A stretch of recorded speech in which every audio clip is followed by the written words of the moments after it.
Fala galera, bem-vindos a mais um episódio do podcast Universo Generalista. Meu nome é Bruno Marcelo Rodrigues. Meu nome é Caio Hux Pirandelli e nesse episódio a gente conversou com o Gonçalo Santos sobre o seu livro Chinese Village Life Today, em tradução livre, A Vida Rural na China Hoje, Construindo Famílias em uma Era de Transição, e o seu trabalho etnográfico de 20 anos na região rural do sul da China. Então a gente começou nosso papo com um panorama geral da chegada dele à região rural do sul da China em 1999. Exploramos os principais obstáculos iniciais do seu trabalho de campo, como as principais barreiras culturais e linguísticas. Ele explicou para a gente a importância de estudar a China rural hoje. Ele falou um pouco sobre o papel que os rituais das vilas rurais desempenham e a extensão das influências da tecnocracia governamental na vida rural da população. Exploramos o impacto das políticas governamentais extremas, como a política do filho único e os lockdowns contra o Covid na vida da população da China. E, por fim, o Gonçalo falou para a gente sobre o impacto desse trabalho etnográfico longitudinal de 20 anos na sua vida e a sua importância para o entendimento mais aprofundado sobre as sociedades humanas. É isso. Agora o Bruno vai passar o currículo do nosso convidado de hoje. Bom, o Gonçalo ele é antropólogo sociocultural, interessado em questões de transformação social. Estudou chinês nas cidades de Macau e Guangzhou e começou a desenvolver pesquisas etnográficas na China no final dos anos de 1990. Nas últimas 2 décadas, morou e trabalhou na China por um período total de mais de 10 anos. Grande parte da sua pesquisa se concentrou na região do sul da China, mas também desenvolveu projetos de pesquisa de campo comparativa em outras partes da China, bem como no Sudeste Asiático. Seu trabalho explora novas abordagens para questões de modernidade, subjetividade moral e transformação sociotécnica em tempos de crescentes desigualdades sociais e crescentes incertezas ambientais. Bom, é isso. Lembrando, se você está assistindo a gente no YouTube, não deixe de curtir, seguir e ativar o sininho de notificação. E se você está ouvindo a gente nas plataformas de áudio como Spotify, também não esquece de nos seguir por lá para receber as notificações dos novos episódios. É isso, pessoal. Fiquem aí com o nosso episódio com o Gonçalo Santos. Olá, Gonçalo. Bem-vindo ao nosso podcast e obrigado por aceitar nosso convite. Olá, Bruno. Olá, Caio. Tudo bem? Gonçalo, vamos começar você trazendo para a gente um panorama geral de como foi a sua chegada na região rural no sul da China e também o porquê do seu interesse, do porquê você querer estudar essa população.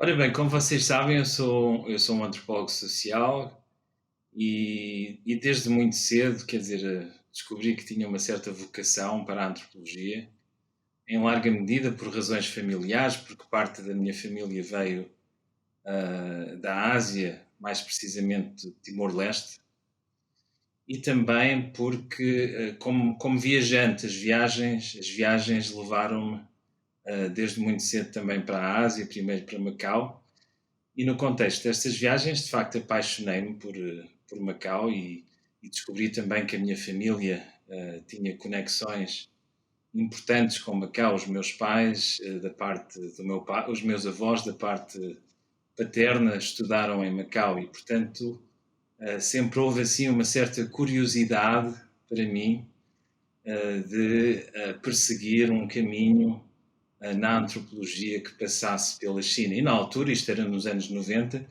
é preciso recordar, a China não era o que é hoje. A China era um mundo desconhecido, não é? Havia muito pouco interesse ainda na China. A China era uma espécie de uma grande incógnita. Não se sabia muito bem o que pensar sobre a China, qual a opinião do mundo sobre a China. A China tinha acabado de começar a implementar todo um conjunto de pacote de reformas sociais e económicas profundas, não é? Reorientar a sua orientação de desenvolvimento e precisamente a minha chegada à China surge um bocado neste contexto, quer dizer, eu começo a aprender, vou para Macau, começo a aprender chinês. Naquela zona, não é? Fala-se a China. Há um grande desentendimento relativamente ao panorama linguístico da China. As pessoas muitas vezes pensam que existe apenas uma língua chinesa. Na realidade, existem múltiplas línguas chinesas. Os sinólogos, nós preferimos utilizar a palavra topoletos, que é uma tradução de um termo chinês, fangyan, que basicamente significa idioma local. Na realidade, a China tem vários idiomas locais e há um deles que é a língua oficial, que é o que nós chamamos o mandarim em português. E o mandarim, ou o putonghua, é apenas um dos topoletos da China. No sul da China, uma das línguas mais populares é uma língua que nós em português chamamos cantonês. O cantonês é uma língua franca em partes do sul da China. É uma língua que existe por debaixo, portanto, da dimensão mais oficiosa das trocas linguísticas e que é fundamental. Qualquer pessoa que vá trabalhar, qualquer antropólogo que vá fazer trabalho de campo no sul da China tem que aprender provavelmente cantonês. E eu comecei a aprender cantonês em Macau. Foi no fundo pela língua também que começou também o meu fascínio pela cultura e pela civilização chinesa. Legal. E Gonçalo, o que você diria que foi o principal obstáculo, ou os principais obstáculos no seu trabalho de campo lá? Você diria que foi a parte de língua, foi a parte cultural? O que foi o maior desafio de entendimento para começar realmente o registro etnográfico e você começar o seu trabalho por lá? Olha, eu acho que houve obstáculos a vários níveis, até porque o trabalho de campo se desenvolve por várias etapas. Eu diria que nesta etapa inicial, mesmo no início dos meus primeiros contactos com a China, sem dúvida que a língua foi um obstáculo extraordinário, não é? Quer dizer, não é uma língua fácil, e não é uma língua fácil porque tem múltiplas. A dimensão falada e escrita é radicalmente diferente, não é? Portanto, ao fim e ao cabo, quando nós aprendemos chinês, acabamos por ter de investir imenso tempo, por um lado, na parte oral, na parte falada, temos que aprender, no fundo, a registar os sons com um sistema de romanização, não é? E no caso do cantonês, o mais popular é o sistema Yale, no caso do mandarim vai ser o sistema oficial, o pinyin. Nós temos que aprender, no fundo, a escrever como falamos, ok? Utilizando um sistema de romanização. Mas, ao mesmo tempo, não é assim que os chineses escrevem e leem, não é? Eles utilizam o seu próprio sistema de escrita e esse sistema de escrita é muito laborioso. Na realidade, talvez seja a parte mais, eu diria, mais difícil inicialmente, é nós sermos capazes de lidar com o oral ao mesmo tempo que estamos a aprender o escrito e trabalhar repetidas vezes, de uma forma muito intensa. Eu lembro-me que em Macau, nos primeiros anos que eu estive na China, eu tinha basicamente aulas de manhã, aulas à tarde e aulas à noite. Eu basicamente durante 2, 3 anos, de uma forma intensa, não fiz mais nada do que aprender chinês. Entretanto, começo uma vez adquirido um nível básico para nós conseguirmos comunicar, começa aquela fase do trabalho de campo, passa muito por escolheres o local onde tu vais fazer o trabalho de campo, não é? Eu entro na China em 1900 e começo a visitar a China regularmente, vindo de Macau a partir de 1996, 1997. E uma das coisas que faço muito é viajar, porque no fundo à procura de lugares onde fazer trabalho de campo. Naquela altura eu já sabia que queria ir para o campo, queria ter uma experiência fora da caixa, literalmente. Queria sair da zona de conforto, de viver em cidades e queria procurar, no fundo, uma China rural, a China rural que tanto eu lia nos escritos dos antropólogos, incluindo também dos antropólogos chineses, em particular um antropólogo chinês, cujo um dos livros mais influentes, e eu estou agora a traduzir para português, o Fei Xiaotong, que falava muito de que se nós queremos entender a civilização chinesa, temos que ir para o campo. O campo e o solo, no fundo, são a fonte, são o coração, a alma da civilização chinesa. É impossível entender a civilização chinesa sem entender esta ligação ao sol. E então lá ia eu à procura, muito com uma visão muito romântica da China, decidi comprar um carro, tinha 25 anos, 26 anos, já não me lembro agora, comprei um carro com os amigos, um carro numa altura em que a China ainda tinha muitos poucos carros, grande parte das pessoas nas cidades ainda andavam de bicicleta. As cidades eram uma paisagem de bicicletas e táxis, havia muitos táxis. A Volkswagen estava a começar a chegar à China.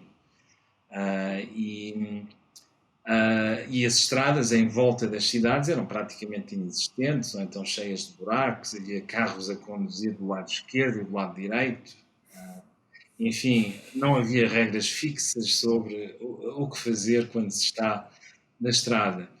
E eu, para tentar alargar os meus horizontes, num contexto em que a rede de mobilidade ainda era muito limitada, decidi comprar um carro e, com os meus amigos, comecei a explorar zonas em volta das grandes cidades, em particular da cidade de Cantão, onde eu estive a estudar na Universidade de Sun Yat-sen. E pronto, comecei à procura de novas localizações, novos espaços, e eventualmente deparei-me com uma zona no norte da província de Guangdong que tinha uma paisagem lindíssima. Eu não sei se vocês já foram à China, mas bom, é uma paisagem como aquela que vocês vão encontrar no sudoeste, numa zona muito conhecida que é Guilin, que é uma paisagem de campos de arroz com montanhas de calcário, com formas absolutamente pitorescas, enfim, invocando esculturas, e eu fiquei absolutamente fascinado com aquilo, não é? Fiquei absolutamente fascinado com aquilo, e na altura estava a pensar que, olha, é para aqui que eu vou. Falei com o meu patrono, que na altura era o chefe de departamento de Antropologia da Universidade de Sun Yat-sen, e para voltar à questão dos obstáculos, Caio, um dos obstáculos, obviamente, é burocrático. Eu estava a tentar fazer trabalho de campo enfim, com todos os vistos de pesquisa necessários. Enfim, estava a tentar entrar pela porta oficiosa. Okay?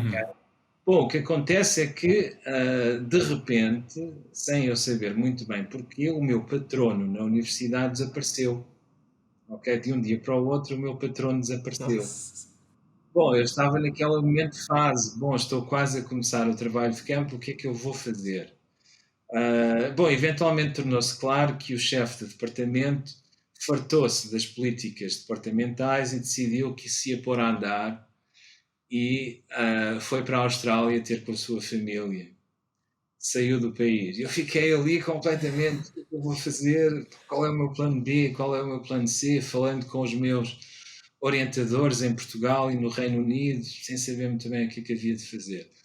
Ora bem, a fazer antropologia tem um bocado disto, não é? Eu tento incutir isto nos meus alunos. Há sempre este lado de imprevisíveis, porque estamos a lidar com pessoas, estamos a lidar com sociedades humanas e não estamos num laboratório, não é? Não estamos em condições de laboratório e, portanto, estas coisas são completamente imprevisíveis. Eu acabei por ter de tomar uma opção de, enfim, ou tentar encontrar um novo contato, um novo patrono, ou então o plano B era basicamente aventurar-me por mim próprio, utilizando os meus contactos.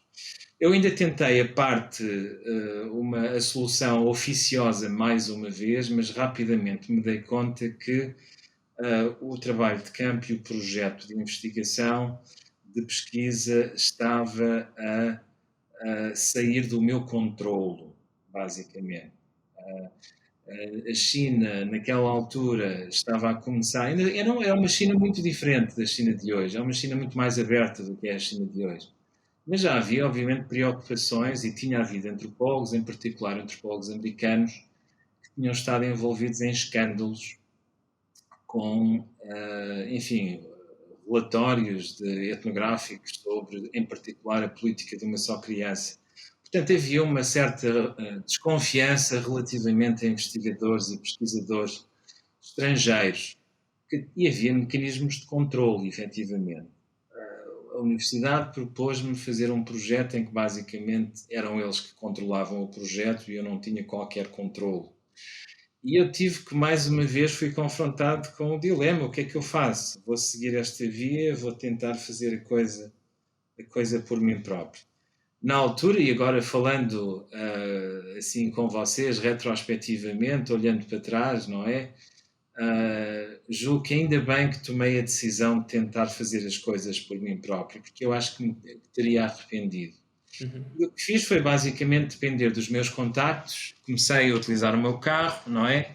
Para fazer as tais viagens, identifiquei uma zona que tinha sido recentemente aberta para visitas de estrangeiros, em situações de turismo, mas não só, e basicamente disse, olha, vou tentar por mim próprio, ok, vou tentar por mim próprio, os meus amigos levam-me no carro, deixam-me e eu vou tentar ver o que é que acontece.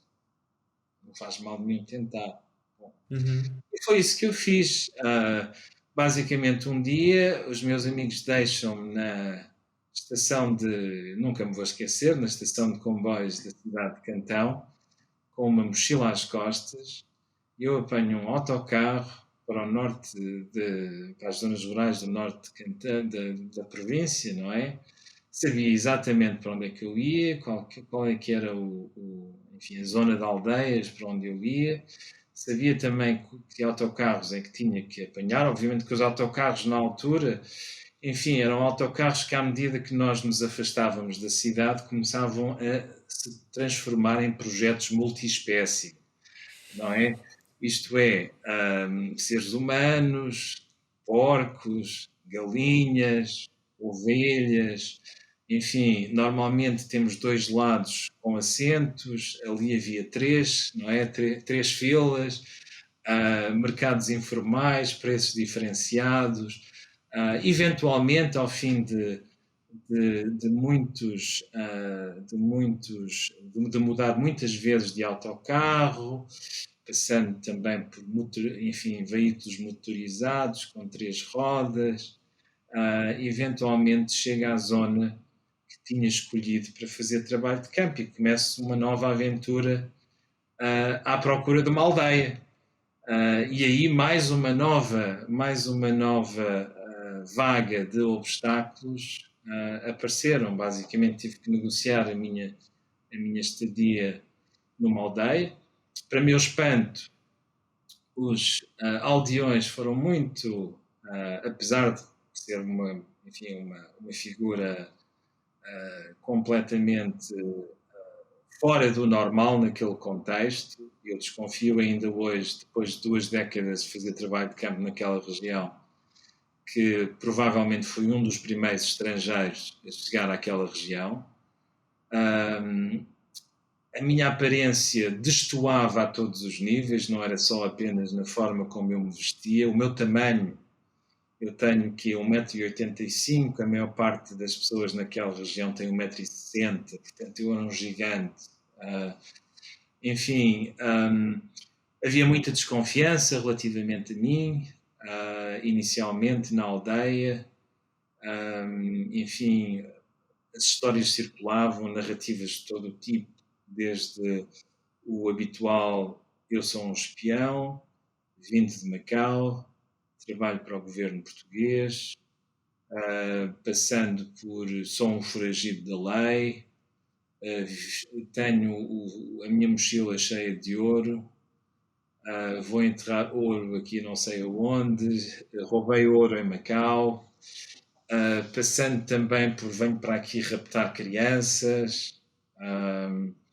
Uma outra mais interessante era que, porque eu falava já na altura chinês, se calhar não era um espião para um governo estrangeiro, se calhar era um espião para o governo chinês, até porque no passado o Partido Comunista enviava agentes à paisana, não é, para investigar o que se estava a passar em zonas rurais, portanto se calhar era mais um agente enviado pelo governo chinês para ver se as pessoas estavam a seguir as políticas públicas de planeamento familiar, por exemplo, ou uma mais recente que tinha acabado de ser implementada, que era a política de cremação obrigatória.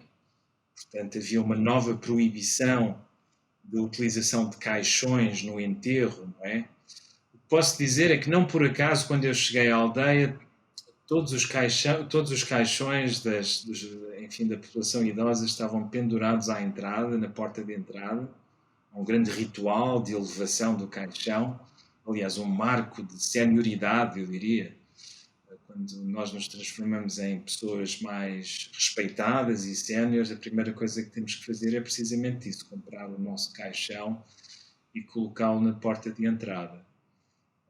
Cerca de uns dias depois de ter chegado, surpresa, surpresa, os caixões desapareceram. Nossa. Os caixões desapareceram. Portanto, negociações a vários níveis. Entretanto, depois também a polícia foi-me registar na polícia local. A polícia local reportou o meu caso às autoridades superiores, enviaram uma equipa para fazer um interrogatório, detiveram-me em público. Para mim foi terrível nessa fase, foi mesmo terrível. Detiveram-me em pleno dia de mercado, não é? Em que todos os vilarejos, não é? Estão a ir à vila, fazer as suas compras. Detiveram-me enfim, para ser interrogado, basicamente, o que é que eu estava a fazer, porque é que lá estava a viver, enfim, muitas aventuras. Legal. E Gonçalo, você poderia passar para os nossos ouvintes, né? Você falou que para entender a China teria que entender a China rural, né? Passa para a gente a importância, né, de estudar a China rural, o que ela tem de impacto nesse entendimento dessa cultura. A China tradicionalmente era uma civilização agrária, não é? Quer dizer, um dos pilares. Todas as civilizações têm sistemas de valores e sistemas religiosos que guiam o processo civilizatório, não é? A China tem múltiplos, talvez um dos mais influentes é um que nós designamos por confucionismo, não é? E o confucionismo, que ainda hoje é muito influente, não é? Um dos pilares do confucionismo é precisamente uma classificação, não é? Uma classificação da população em 4 estratos sociais. Em 4 estratos sociais fundamentais. Portanto, e no topo desses estratos sociais sempre estiveram os camponeses, lado a lado com os letrados, não é? Portanto, letrados e camponeses estavam no topo da hierarquia social, na ideologia, no sistema confucionista. Abaixo destes dois estavam, enfim, os artesãos e os comerciantes, não é? Que tinham um estatuto inferior. Portanto, historicamente, desde tempos enfim, longínquos, a civilização chinesa sempre se definiu como uma civilização agrária. Esta classificação tinha implicações, obviamente, sempre que havia acumulação de capital, enfim, havia, tendo em conta a orientação do sistema de valores, havia uma forte pressão social e cultural para que esse capital fosse reinvestido, seja em criar pessoas letradas, não é? Que entrassem na burocracia através do sistema enfim, de exames imperiais, seja investir na compra de terras, não é? E, portanto, investir no crescimento, enfim, agrícola, não é? Portanto, a agricultura sempre foi um dos pilares. Ora bem, o que acontece no período moderno, obviamente, a modernização passa precisamente por enfim, tentar colocar a indústria no topo, enfim, industrializar a sociedade. E esta industrialização começa desde o início do século XX, mas muito lentamente, expande-se depois com os comunistas, etc. E depois, a partir da década de 80, com a descoletivização, não é? E, portanto, a abertura da China, as reformas económicas, obviamente que há uma inversão. Há uma inversão no sistema de valores, não é? E isso é onde nós estamos agora, não é? Quer dizer, agora o que importa são as cidades, não é? O que importa é a industrialização, o que importa é a modernização, etc. Bom, Neste contexto, vocês perguntam-me porquê o campo? Porquê é que o campo é importante? Bom, eu diria várias razões. A primeira é uma que, na realidade, vale tanto para a China como vale para qualquer parte do mundo, não é? Nós, enfim, pessoas que vivem em cidades, tendemos a esquecer que as sociedades urbanas são uma bolha, não é? Que dependem, não é? Em última instância, de sistemas de alimentação nos quais o campo, não é? As zonas rurais, são um componente fundamental. Portanto, o que está a acontecer nas zonas rurais, não é? E como é que a comida que chega aos nossos supermercados é produzida, eu diria que é uma coisa fundamental para o entendimento do mundo contemporâneo, não é? E para o entendimento do sistema económico que sustenta esta bolha chamada grandes cidades, não é? Portanto, por um lado, eu acho que há esta questão importante, e tendo em conta que a China é um país gigantesco, não é? É um país de mais de 1 bilhão de habitantes, não é? Apesar da redução gradual, em particular nas últimas décadas, da população que é oficialmente classificada como vivendo em zonas rurais, não é? A verdade é que ainda estamos a falar como qualquer coisa como 600 milhões de pessoas. Ora bem, 600 milhões de pessoas, para dar aqui para colocar a coisa em perspectiva, é basicamente a população da União Europeia, não é? E é sem dúvida uma população superior à população do Brasil, não é? Portanto, estamos a falar de um número extraordinário de pessoas, pelo que a mim parece-me que o que acontece a este mais de 500 milhões de pessoas, parece-me a mim que é uma questão fundamental, não apenas para quem está preocupado como eu com o futuro da China, não é? E com a governança da China, com as questões de justiça social e ambiental na China, como também qualquer pessoa que esteja preocupada com o futuro do mundo. E, Gonçalo, essa questão vamos dizer assim, dessa mudança de perspectiva para a cidade, né? Como que se dá essa influência que você chama de tecnocracia, né, do Estado chinês no meio rural? Ela é efetiva? Essas populações rurais, elas têm uma certa resistência a essas mudanças, seja em políticas públicas em geral, por parte do governo chinês? Como é que é isso? Porque eu acho que na cidade isso é muito mais fácil, o Estado é muito mais presente, né? E como é que é feito, como é que se dá esse processo no meio rural da China? Né? Essa tecnocracia, como é que ela é absorvida ou entendida pela população local e como ela funciona em geral? Ora bem, antes de responder à questão da tecnocracia, que de facto, como tu dizes, remete-nos para o coração um dos argumentos principais do livro. Uma das coisas que eu digo é que a China tem estado a passar por uma transição tecnocrática. Aliás, a China, e não só a China, no fundo é o mundo, no seu geral. Eu estou a descrever uma transição tecnocrática com contornos autoritários, vamos dizer assim. Mas eu acho que para entender esta transição tecnocrática do ponto de vista das zonas rurais é preciso entender uma especificidade do contexto chinês, que tem a ver com o facto de que, contrariamente a países como o Brasil, por exemplo, um país de dimensões também igualmente consideráveis e, na realidade, com muitas semelhanças, apesar das diferenças radicais também que o Brasil tem, mas é um país que tem muitas semelhanças com a China. A população na China está classificada, por definição, em 2 tipos de populações. Enfim, de um lado está a população rural, do outro lado está a população urbana. O que é que isto quer dizer? Quer dizer que quando nós nascemos na China, basicamente, por definição, dependendo do lugar onde a nossa família está registada, nós vamos herdar, ok, uma conta de segurança social que vai ser ou urbana ou rural. Isto não é uma mera classificação estatística. Isto é uma classificação que tem implicações no tipo de segurança social que tu e a tua família terão acesso ao longo das vossas vidas. Ora bem, na China, os sistemas de segurança social das zonas urbanas e rurais são completamente diferentes. Okay?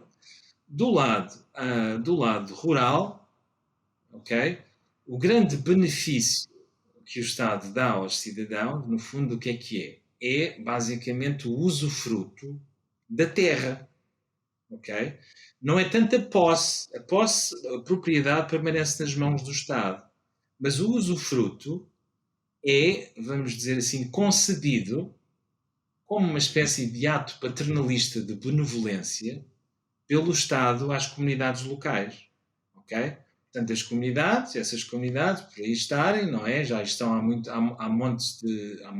tempo, no caso da zona onde eu trabalhei, estamos a falar de aldeias de linhagem que já têm várias gerações, ok? E, portanto, há vários séculos que já estão nessa região. Pronto, essas aldeias têm direito ao usufruto dessas terras para cultivo, ok? Para além desses benefícios, têm acesso a mais uns tantos benefícios básicos, entre os quais, por exemplo, acesso a alguns serviços, mas muitas vezes mediados por pagamento de dinheiro. No caso das pessoas que vivem em cidades, o pacote de segurança social é muito mais apetitoso, muito mais chorudo, ok? Não é apenas a questão de, por exemplo, acesso a coisas como reformas, não é? A coisas como subsídios na utilização de hospitais, etc., e não sei o que mais, não é? Quer dizer, o próprio facto de estarem na cidade e terem acesso a um melhor sistema educativo, não é? A um melhor sistema de saúde, a um melhor sistema de mobilidade, etc., quer dizer, coloca as pessoas que vivem nas cidades numa posição privilegiada. Ora bem, esta desigualdade estrutural criada pelo Estado é o que abriu caminho para aquilo que é geralmente descrito pelos estudiosos da China como uma das maiores migrações da história humana, não é? Enfim, foi o que abriu caminho para, a partir sobretudo final da década de 80 e a década de 90, etc., uma grande quantidade de pessoas que até então tinham uma vida largamente camponesa começaram a ir para as cidades. Mas vão para as cidades não em modelo de permanência, vão para as cidades em modelo de vai e vem. Modelo de... Aliás, inicialmente, nem sequer podiam ficar muito tempo, ok? Nem sequer podiam ficar muito tempo. E antes dessas reformas, nem sequer podiam sair do campo. Tinham que ter uma permissão especial para ir à cidade, ok? É com as reformas da década de 80 que se começa a poder viajar no espaço, ok? Mas mesmo essa viagem no espaço, essa circulação no espaço, tem constrangimentos porque, quer dizer, elas viajam no espaço, mas não viajam na dimensão social, não é? Porque continuam amarradas ao sistema de segurança social rural, ok? Ora bem, esta peculiaridade, eu diria, do contexto chinês é fundamental para entender o tipo de transição tecnocrática que teve lugar na China nas últimas décadas, não é? É uma transição tecnocrática, como em muitos outros contextos, passa muito, quer dizer, porquê? Há uma externalização. Há uma externalização para, enfim, grupos de peritos e instituições de peritos de tarefas que são fundamentais na vida cotidiana. Sei lá, desde coisas como o nascimento, passando por coisas como o saneamento, passando por coisas tão importantes como, sei lá, a morte e o enterro, tudo o que diz respeito à vida cotidiana, no âmbito desta transição tecnocrática, implica necessariamente o aumento de mediação por peritos e por instituições de peritos. Basicamente é isto. Obviamente que podemos dizer tecnocracia já existe há muito tempo. Sim, já existe há imenso tempo, mas eu acho que tem havido uma intensificação, ok? Uma intensificação que pode ser ilustrada muito facilmente, por exemplo, com o caso do nascimento, não é? Quer dizer, já se fala de hospitalizar o nascimento na China desde o início do século XX, se não mesmo desde o final do século XIX, mas a verdade é que, quer dizer, só nas últimas décadas, eu diria, só a partir da década de 90 do século XX, é que nós podemos começar a falar de uma maioria da população chinesa, enfim, dar à luz nos hospitais. Portanto, houve uma intensificação das mediações efetuadas por peritos e instituições de peritos na gestão da vida, ou na governança, eu diria, da vida cotidiana. A mesma coisa se pode falar relativamente a meios de comunicação, por exemplo. Meios de comunicação sempre foram importantes na forma como o governo chinês chegava às populações locais, enfim, comunicava as suas mensagens, não é? E já existem telefones, seguramente na China, quer dizer, se nós formos para o período de Mao, já existiam telefones. Mas a forma como os meios de comunicação são utilizados e a complexidade dos meios de comunicação e a presença dos meios de comunicação na vida cotidiana das pessoas, hoje não tem nada a ver com o que era o caso na década de 60. Só para dar um exemplo muito concreto, retirado de uma autobiografia de um artista que provavelmente vocês conhecem, o Ai Weiwei, não é? O Ai Weiwei, o pai dele foi acusado de ser um direitista na década de 50 e 60. E como todos os direitistas, teve que ir para lugares remotos, não é? E foi trabalhado enfim, trabalho forçado, foi condenado a trabalho forçado, não é? Há umas passagens incríveis na autobiografia do Ai Weiwei em que ele está a descrever os momentos em que os coletivos onde eles estavam, não é? Quando eles recebiam mensagens de Pequim por telefone, era uma linha fixa, não é? Uma linha fixa, e Beijing ligava, ok, a todas as repartições em todo o país, portanto, isto era um trabalho a tempo inteiro, ok? Em que basicamente eram ditadas as palavras do presidente Mao, ok? As palavras da semana. As palavras da semana do presidente Mao tinham que ser copiadas, ok, à mão, tinham que ser transcritas e depois intensamente estudadas em grupos de estudo para garantir que a mobilização com o espírito certo era efetuada. Ora bem, o que eu estou a dizer é que, obviamente, que um telefone de linha fixa é uma coisa, é uma tecnologia, é um produto de uma tecnocracia, é certo, mas a complexidade da presença destes meios de comunicação na vida cotidiana das pessoas hoje é, infinitas vezes incomparável. Quer dizer, hoje o Estado está no cotidiano das pessoas no seu telemóvel. A vigilância é permanente. Uhum. Não há uma linha fixa e um grupo que está a captar as vozes do presidente, a transcrevê-las e depois a ter que trabalhar no seio do coletivo, ok? A mensagem está permanentemente a circular, 24 horas por dia, ok? 7 dias por semana, ok? A expressão transição tecnocrática tenta capturar este tipo de transições, sim. Legal.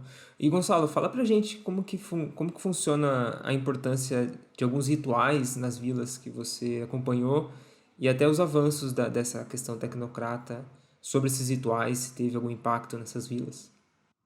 Ok. Rituais. Rituais continuam a ser, quer dizer, sem dúvida que a ciência e a tecnologia provavelmente é um dos grandes rituais do século XXI em zonas rurais. Sem dúvida, eu acho que sim. A presença crescente da ciência e da tecnologia na vida cotidiana, sem dúvida que introduziu todo um conjunto de novos rituais, não é? Que aliás também levantam questões importantes ou questionam, não é, dicotomias que nós geralmente temos entre modernidade versus tradição, um, etc. Mas também permanecem, obviamente que em zonas rurais como aquelas onde eu trabalhei, quer dizer, ligação a rituais e práticas que invocam outros tipos de temporalidades, não é? Que invocam outros tipos de afiliações também, não é? Continuam também muito presentes. Aliás, como nós, não é? Nós somos múltiplas pessoas, também da mesma forma, pessoas que vivem em aldeias no século XXI na China, tanto são cidadãos de um Estado-nação, não é? Membros de um Estado-nação moderno, que invoca a ciência e tecnologia como o pilar do desenvolvimento, o pilar do crescimento, mas também, ao mesmo tempo, são muitas outras coisas, entre as quais são membros de comunidades que têm séculos de existência. Em particular, estas zonas do sul da China, eu não sei se vocês conhecem a expressão aldeias de linhagem. Não sei Não. se ouviram falar, aldeias de linhagem.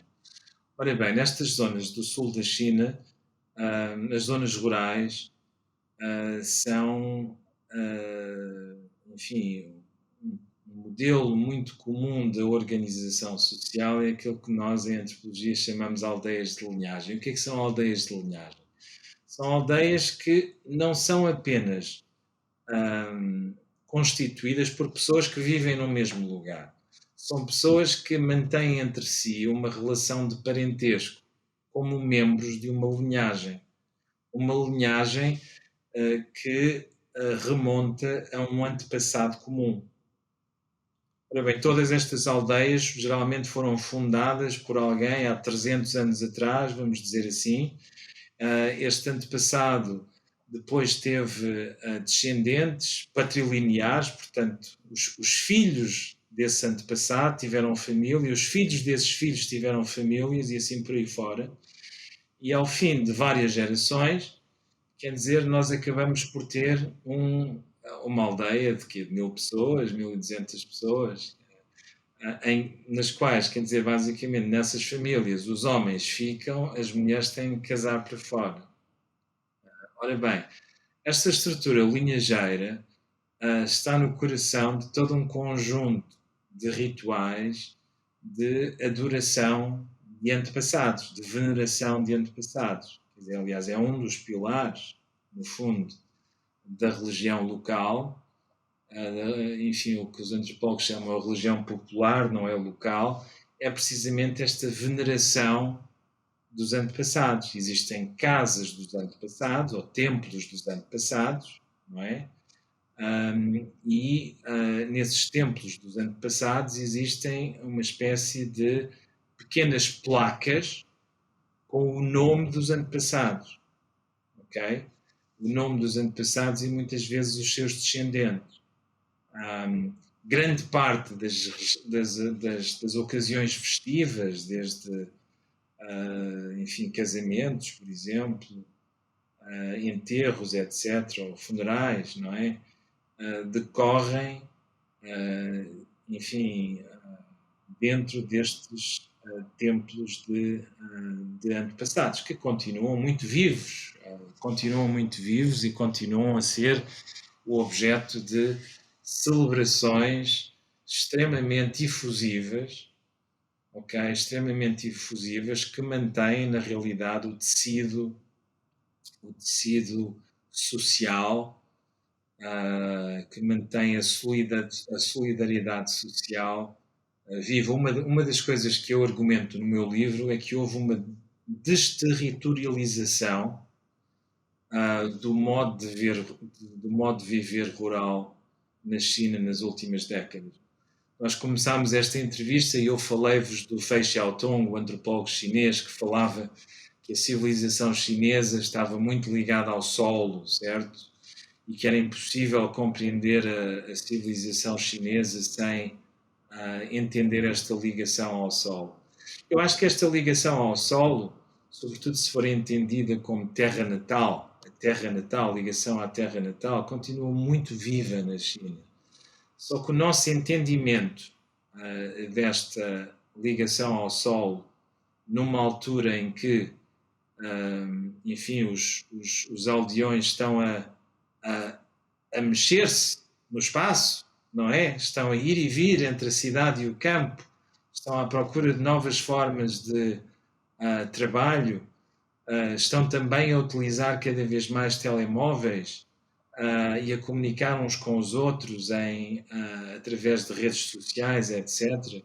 Bom, o que acontece é que o tempo que estas pessoas passam juntas em interação presencial tem vindo a reduzir-se dramaticamente.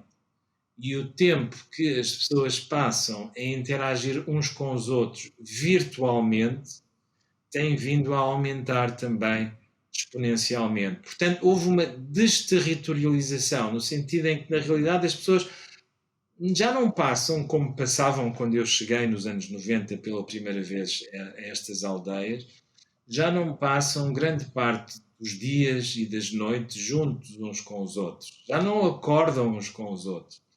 A grande parte das pessoas das aldeias vivem fora das aldeias e voltam às aldeias em períodos de épocas festivas, em períodos de grandes rituais. Sejam rituais em torno dos templos dos antepassados, das celebrações dos templos dos antepassados, sejam rituais em torno dos templos das divindades locais, porque depois também estes templos das divindades locais, divindades que vêm de outras religiões, como o budismo e o taoísmo. Eu não sei se respondi à vossa pergunta. Sim, sim.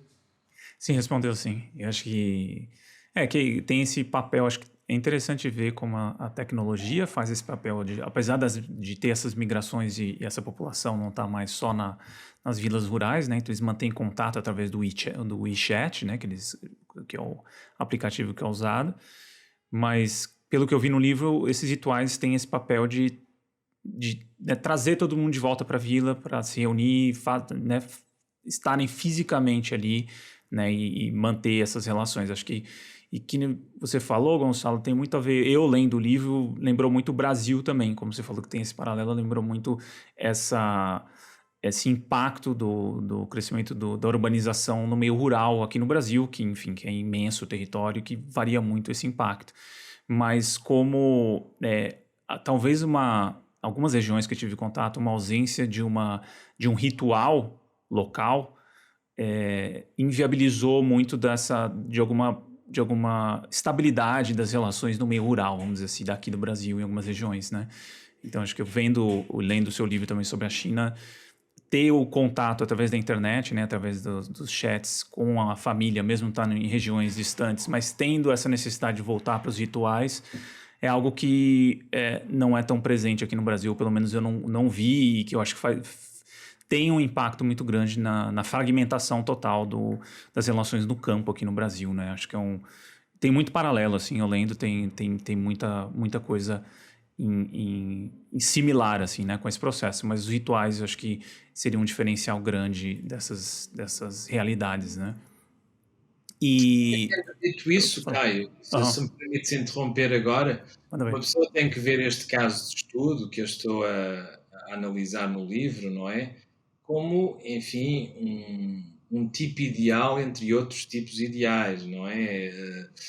Por outras palavras, o que eu quero dizer com isso, com certeza, é que também há muitas zonas rurais na China que tiveram esse tal desenraizamento radical, com perda de identidade, enfim, alienação, os típicos sintomas de anomia da modernidade. Muitos contextos em zonas rurais, sem dúvida, que também passaram por situações destas.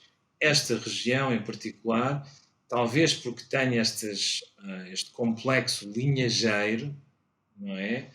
Enfim, aldeias que têm um forte sentido de identidade, não é? E que se veem a si próprios. No fundo, são aldeias de um só apelido, porque é assim, imaginem vocês viajarem numa paisagem social na qual à esquerda tem os Santos, à direita tem os Rodrigues, ali mais para cima tem os Esteves, não é? Ali mais para cima os Spirandelli, porque as aldeias, no fundo, tomam o nome dos apelidos, não é? Os patronímios, não é? É isso e tem orgulho em preservar esta identidade de o que nós chamamos em Portugal os apelidos, não é? Os patronímicos, não é? Os nomes de família, não é? Os nomes de família têm que ser perpetuados, não é? E há um grande orgulho e preocupação em precisamente, enfim, continuar esta memória e continuar estas tradições para toda a posteridade em honra dos nossos antepassados, não é?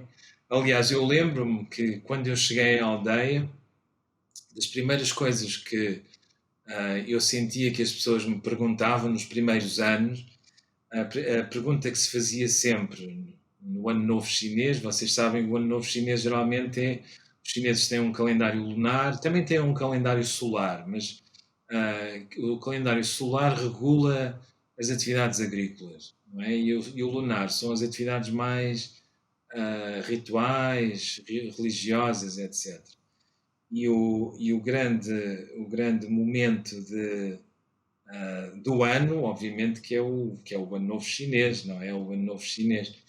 E quando chega a esta altura, a grande pergunta que se faz nesta região, e que eu acho que ainda se faz até certo ponto hoje, mas com significado ligeiramente diferente, é quantos canhões é que nós vamos disparar este ano? Okay? Ou quantos canhões é que vocês vão disparar este ano? O que é que quer dizer canhões aqui? Canhões é uma tradução literal da palavra em chinês, em cantonês, pao. Pao. Pao quer dizer, pode ser um canhão, mas um canhão que neste caso é um canhão de fogo de artifício. Ok? É algo que nós disparamos para fazer muito barulho, muito ruído, ok? E que basicamente significa que quando nós damos à luz um rapaz, não uma rapariga, um rapaz. Ok? Quando nós temos um rapaz, nós temos que colocar um canhão, nós temos que disparar um canhão. Obviamente que anos auspiciosos são anos em que nós disparamos muitos canhões, não é? Porque temos muitos rapazes.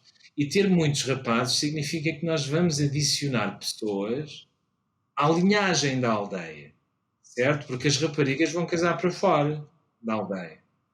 Portanto, no fundo, já se sabe logo desde o início que vão para outra linhagem, não é? Só os rapazes é que ficam. Portanto, o peso aqui, aliás, foi também uma das razões porque eu escolhi esta zona, o peso da tradição e da história é muito importante aqui. Isso também significou que, em alguns casos, e sobretudo no que diz respeito ao planeamento familiar, podemos falar disso também, o clash o conflito entre a nova mentalidade tecnocrática, não é? E a mentalidade das tradições locais, em alguns casos foi absolutamente dramático. Absolutamente dramático. Mas também podemos falar disso um bocadinho, se vocês quiserem.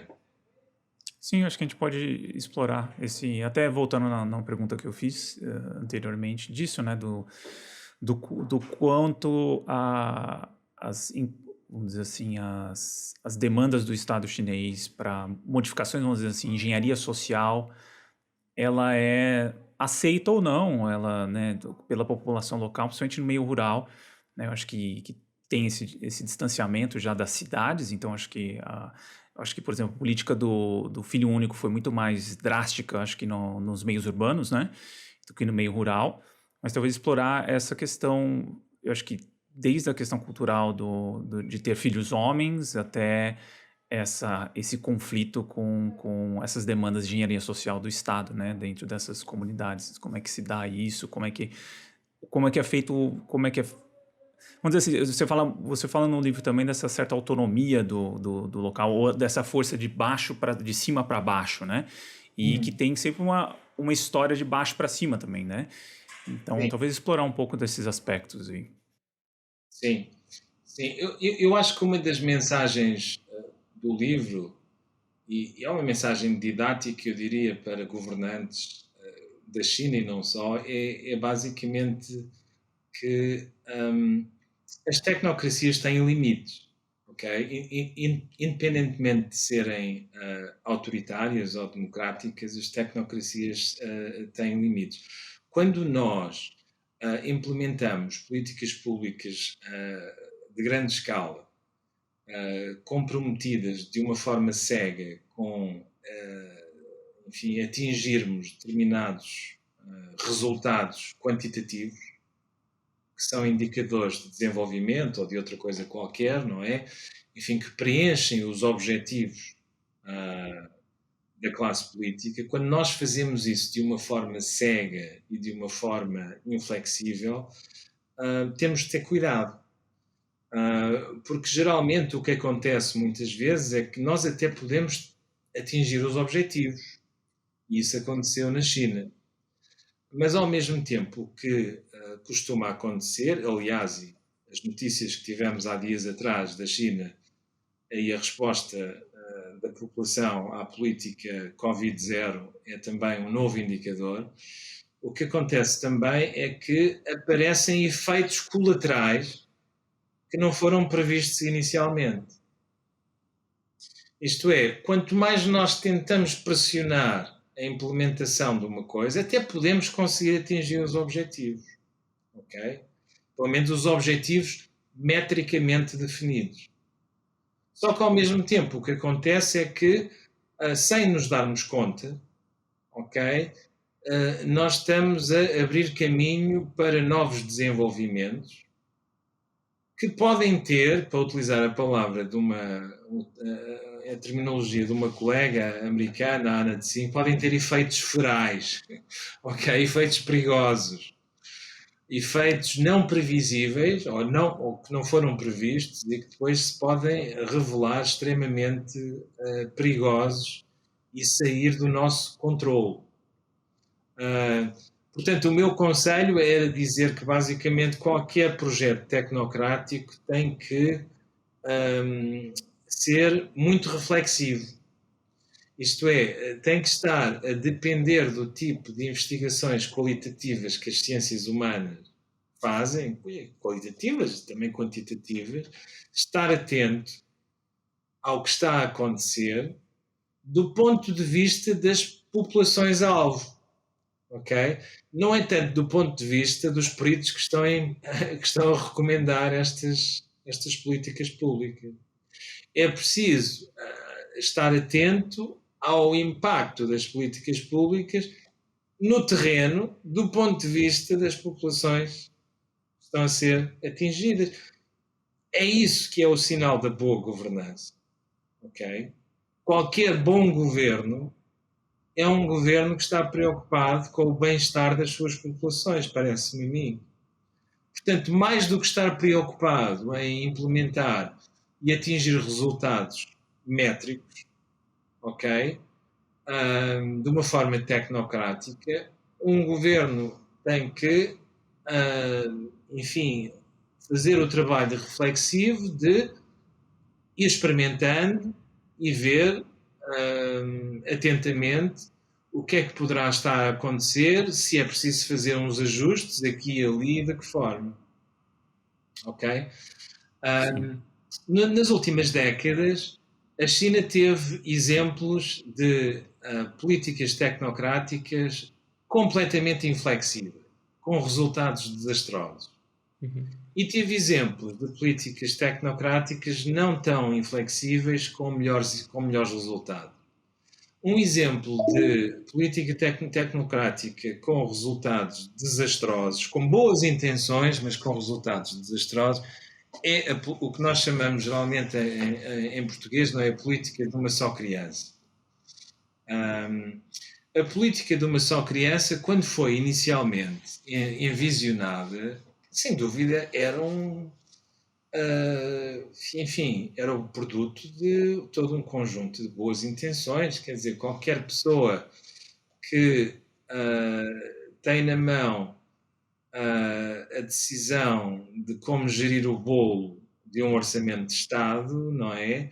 Sabe perfeitamente que um país populoso cria desafios de governança absolutamente extraordinários para quem quer levantar, não é, o nível médio de riqueza da população. Portanto, quer dizer, e a China, basicamente, quer dizer, teve um crescimento populacional, demográfico, absolutamente estrondoso entre a década de 50 e 70, não é? Portanto, quer dizer, a ideia de reduzir, sem dúvida que, enfim, é uma boa ideia. O problema é que a ideia é desenvolvida por uma pessoa que não tem absolutamente nada a ver com o domínio da família, ok? É um cientista do setor da defesa. O Sun Qian enfim, desenvolvia mísseis, ok? E ele de lá chegou à conclusão, nos seus algoritmos, que, olha, que o algoritmo demográfico que a China precisava era uma criança. Uma criança, como é que vamos fazer? Olha, vamos desenvolver uma política que encoraja, basicamente, o aumento da percentagem de famílias só com uma criança. Bom, e foi isso que foi feito. Num país, provável, em muitos países, quer dizer, a ideia era bonita, meter na prática era complicado. A China, no que na minha opinião, foi uma preparação para, enfim, desafios posteriores, como primeiro SARS e depois Covid, não é? A China construiu, sem dúvida, a maior bioburocracia do mundo para dar resposta ao desafio do algoritmo colocado por Sun Qian, ok? A China construiu uma burocracia capaz de monitorizar as escolhas mais íntimas, reprodutivas de toda a sua população. Como o Caio diz, precisamente porque as pessoas que viviam nas zonas urbanas eram as privilegiadas, eram as que estavam a ser privilegiadas pelas reformas, ok? E, portanto, estavam numa posição economicamente privilegiada. O governo pediu das populações urbanas mais zelo na mobilização da política de uma só criança. E, portanto, disse, basicamente, controlou, e é fácil de controlar as populações urbanas. Basicamente disse, olha, se vocês tiverem mais do que uma, vocês perdem o emprego. Basicamente controla-se o acesso ao emprego. Ok? Bom, isto, em termos práticos, implica o quê? Implica monitorização, implica a mobilização da medicina para a monitorização, a esterilização forçada de milhões de pessoas, abortos também, forçados em muitos casos. Esta história é subejamente conhecida, não é? Enfim, a implementação de dispositivos intrauterinos obrigatórios, de uma forma coerciva, ok? Para respeitar intervalos entre nascimentos. Okay? Mas isto é uma escala maciça. Ok, isto é uma escala maciça. Ok? A população urbana, obviamente que, como eu disse, como era a que tinha mais a ganhar com as reformas, foi também a mais zelosa e foi também a que estava mais próximo dos modelos de planeamento familiar da política de uma só criança. Entretanto, também a vida na cidade começa a criar novos desafios, mais individualismo, etc. Bom, as zonas rurais colocavam um desafio enorme para o governo. E isto é o facto de que, quer dizer, a desigualdade, a preferência pelas crianças masculinas é muito forte em zonas rurais, ok? Enfim, os ideais de planeamento familiar nas zonas rurais passavam muito por ter muitas crianças, e em particular muitos rapazes, não é? E quando nós queremos ter muitos rapazes, acabamos por ter muitas crianças, não é? Porque às vezes saem 3 raparigas e só a quarta é que é um rapaz, não é? Portanto, isto colocava desafios absolutamente extraordinários. Aliás, o meu interesse em tecnocracia começa precisamente eu chegar à Caverna da Harmonia, não é? A aldeia Caverna da Harmonia, ou Gruta da Harmonia, como eu vou chamar na versão portuguesa do livro. Eu chegar à Gruta da Harmonia e dar-me conta que basicamente as pessoas estão a dar à luz às escondidas. Ok, as pessoas estão a dar à luz às escondidas. E eu não, naquela altura, muito inocente, ainda sem perceber muito bem, não é? Vindo de uma zona urbana, pronto, ainda muito comprometido com uma noção burguesa de nascimento, a pensar que o nascimento é uma coisa muito íntima, muito pessoal, etc.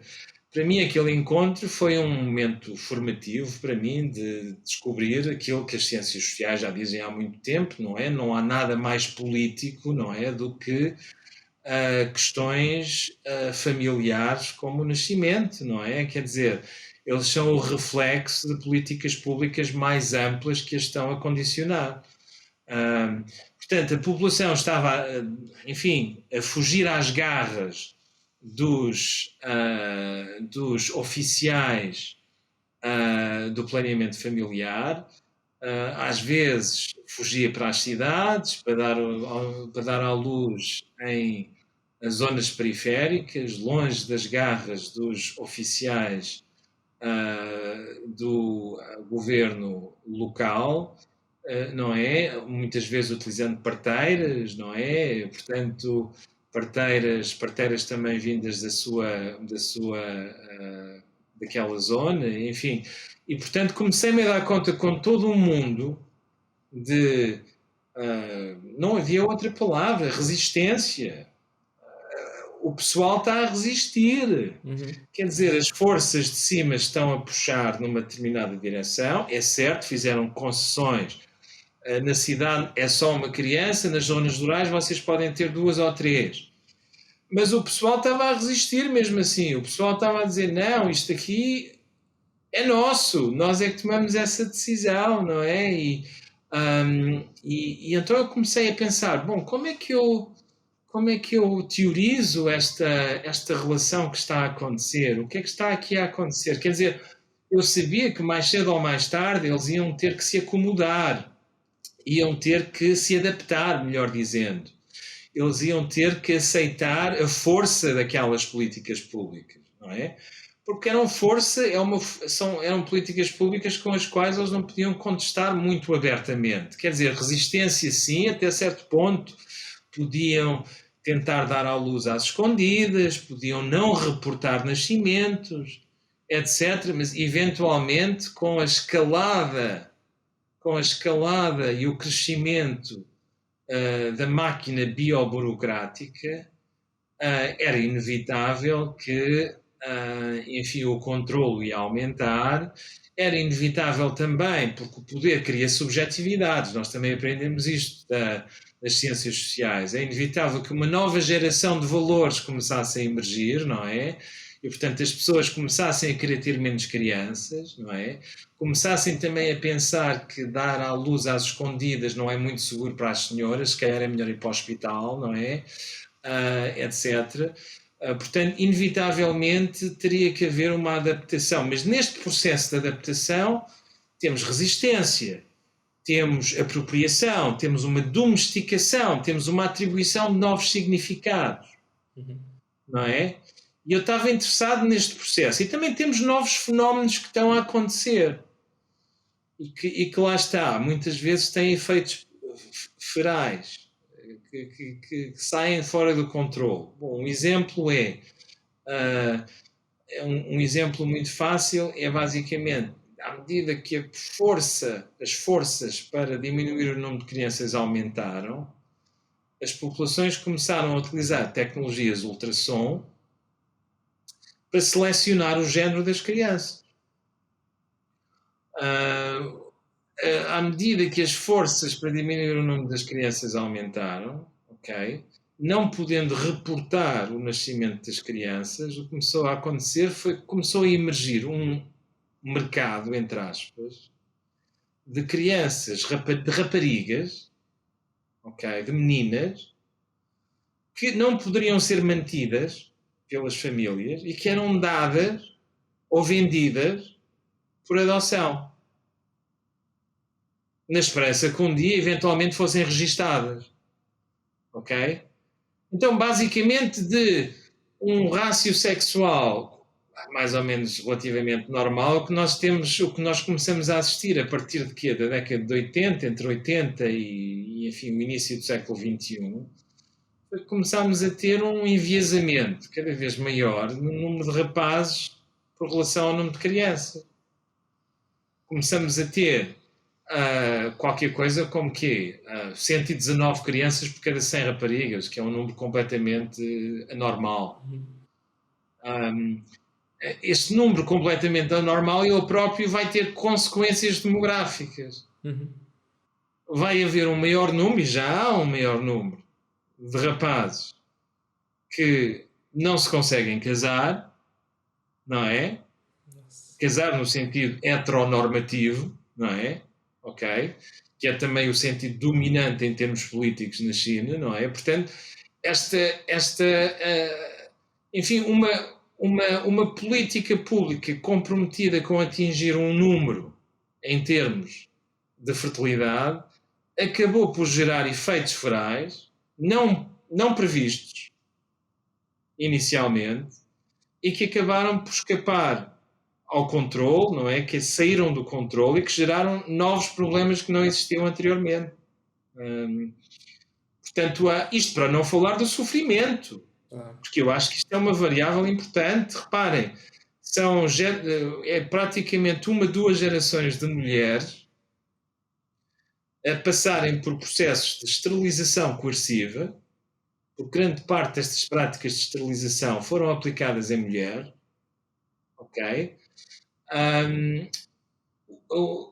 enfim, as implicações que isto tem em termos de, sei lá, de felicidade, de bem-estar, não é? Tanto das mulheres como das suas famílias, é absolutamente extraordinário, é indescritível. É indescritível, não é? Mas obviamente que isso não era um objetivo. Claro. Isso não fazia parte dos números e dos objetivos métricos que tinham sido definidos pelas políticas públicas e da política de uma só criança e, portanto, em linguagem de guerra, são efeitos colaterais desprezíveis. Sim. É interessante, porque você traz um pouco para a minha área, né, Gonçalo? Pensando nessa questão de ter um raciocínio mais de intervenção focada em qualidade, seja no exercício terapêutico, sempre existem consequências não intencionais, né? Então acho que quando a gente fala de ciência, tudo isso tem que ser levado em conta. O exemplo que você trouxe aí, que a gente já teve contato, né? Eu e o Caio já assistimos documentários sobre isso, então é impressionante. E para fechar, Gonçalo, a gente gostaria de saber como que foi para você esse período de 20 anos, o que mudou em você estudando a China rural? Muitas coisas mudaram em mim, sim, sem dúvida. Tem sido, sobretudo, quer dizer, trabalhar com as mesmas pessoas ao longo de 2 décadas é uma coisa incrível. É uma coisa... e para mim também é uma forma de estar como investigador. Eu sempre tive uma certa relutância como antropólogo e muitos de nós fazem trabalho de campo perto de casa, outros fazem trabalho de campo em lugares muito longínquos, não é? No meu caso, eu estou mais do lado dos que têm trabalhado em lugares longínquos, e uma das coisas que sempre me preocupou foi um certo desconforto com esta posição do viajante que chega, permanece durante algum tempo, vai-se embora e nunca mais volta. Sempre achei uma certa... Havia algo de errado, sabem, neste modelo. Pareceu-me sempre um modelo muito imperial de como se fazem as coisas. E eu acho que a minha opção ou a escolha por uma abordagem longitudinal também tem muito a ver com este desconforto e com esta necessidade que eu tinha de desenvolver uma metodologia mais colaborativa. Obviamente que, em última instância, não possa pagar, há sempre uma certa relação hierárquica aqui, quer eu queira, quer não. Quer dizer, em última instância, vou ser eu a escrever papers científicos sobre as realidades chinesas, vou ser eu a escrever livros e vou ser eu a assinar, apesar e todos os erros que permanecerão serão meus, é verdade, e vou ser eu a tomar a responsabilidade. Mas eu acho que há metodologias mais colaborativas do que outras.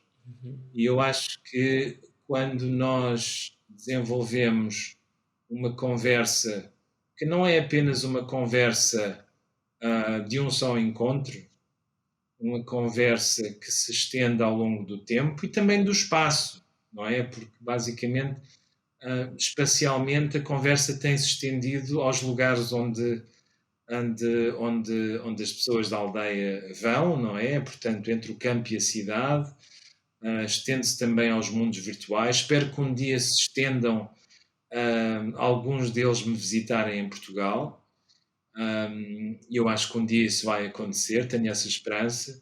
Mas eu acho que sim, acho que há modelos de trabalho em ciências sociais que são mais colaborativos do que outros. E o ter iniciado esta conversa, ou ter mantido esta conversa com os aldeões, foi muito enriquecedor também a esse nível. Porque eu tive a oportunidade de os ver crescer e de me ver crescer a mim também ao mesmo tempo. De ver que quando eu cheguei à aldeia era um miúdo com 20 e poucos anos, sem um grande entendimento de risco, enfim, muito aventureiro. Hoje olho para trás e pergunto-me como é que eu consegui fazer determinadas coisas, como é que eu não pensei na possibilidade que as coisas podiam ter corrido mal. Não é? E olho para trás e penso o quão os aldeões tinham tanta razão quando achavam que eu era enfim, que eu era uma criatura muito estranha que tinha chegado, enfim, de Marte, não é? E que tinha com certeza uma agenda escondida, subreptícia, porque de facto foi uma escolha extraordinária, a escolha que eu fiz, e é muito reconfortante ver este processo de, no fundo é uma dialética, não é? Em que eu, uma dialética no tempo, em que eu olho para coisas que aconteceram em diferentes momentos no tempo, e essas diferentes perspectivas adicionam pedaços de sabedoria, eu acho. Eu acho que essa é a grande vantagem também dos estudos longitudinais. Não são uma imagem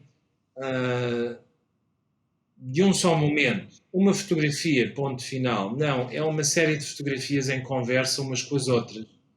É uma série de sujeitos também em conversa uns com os outros, incluindo o próprio investigador em diferentes momentos da sua vida biográfica. Sim. Em que teve a oportunidade de refletir coisas que aconteceram também à luz de novas experiências que lhe aconteceram. Sei lá, um outro exemplo é a perda de alguém que me é próximo.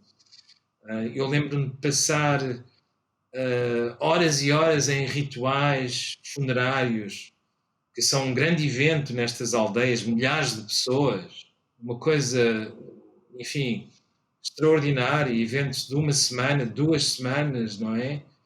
E eu me perguntar, eu não percebi muito bem a dimensão destes rituais. Sim, até ao momento em que de facto também eu próprio passei por perdas e também eu próprio tive que refletir sobre a relação entre perda pessoal e performance cultural. Sim, portanto, sim, acho que foi muito. Eu acho que o que foi acima de tudo enriquecedor para mim nestas 2 décadas foi estas conversas que eu desenvolvi dentro de mim com os outros, não é? E também ver os outros a desenvolver conversas entre eles, à medida que todos nós nos tornávamos pessoas diferentes, à medida que as nossas biografias seguiam diferentes caminhos, não é? Sem dúvida. Sendo, não, o livro é fascinante, assim, vai sair em português, o Vai Chinese sair em Village, português, sim, vai sair em português. Estou e tem agora a planos preparar. de chegar no Brasil ou Sim, não vai tem... ser uma publicação simultânea no Brasil e em Portugal. Legal, né? Ah, fascinante. Tem data já prevista, Gonçalo, não? Provavelmente para o ano. Acho que vai Tá, sair para o ano. Ainda não posso dizer exatamente quando, mas para o ano, sim. tá. Avisa a gente mantém em contato, que eu acho que aqui no Brasil vai ter um público muito grande para ele, e é um livro fascinante.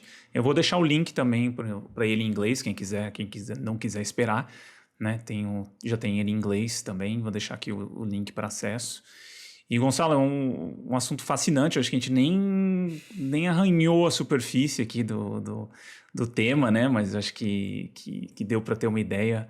E a gente queria agradecer mais uma vez pela sua participação e tirar um pouco do seu tempo aí para conversar sobre o tema. Muito obrigado, Caio. Muito obrigado, Bruno. Foi fascinante, a sério. Conversa muito interessante, muito enriquecedora também. Obrigado Muito pelo bom. convite. Valeu mesmo, Gonçalo. Um abraço, pessoal. Valeu, pessoal.